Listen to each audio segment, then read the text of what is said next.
The Mule Shoe Curve and the New Portage Branch.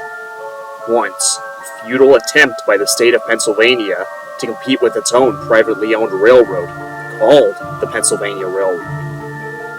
Then, a secondary line into Altoona, hardly ever used by the Pennsy, which was often not friendly to change later on. Little did the state know this line was a mistake. Years of redundant, little use passed by in the shadow of the horseshoe curve. It began to rot as the Pennsylvania, still unfriendly to change, began to rot itself in the midst of overregulation in times of unfair competition. She joined forces with her former rival, desperate to save herself. But it only resulted in more chaos and further decay till the day of deregulation.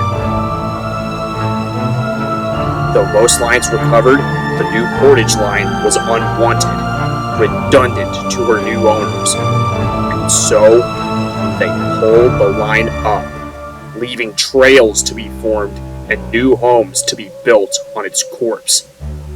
It was then the mistake of the line was realized.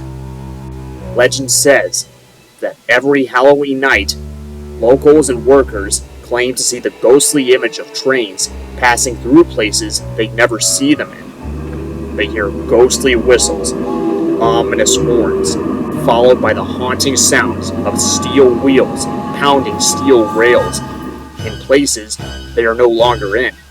Those unfamiliar say it's absurd. Rail fans and historians alike, as well as veteran railroad workers, say otherwise. They've observed these ghostly images over every inch of the extinct New Portage branch. They say they can see these trains trying to make their way to the other end of the branch from where they started, but they never do.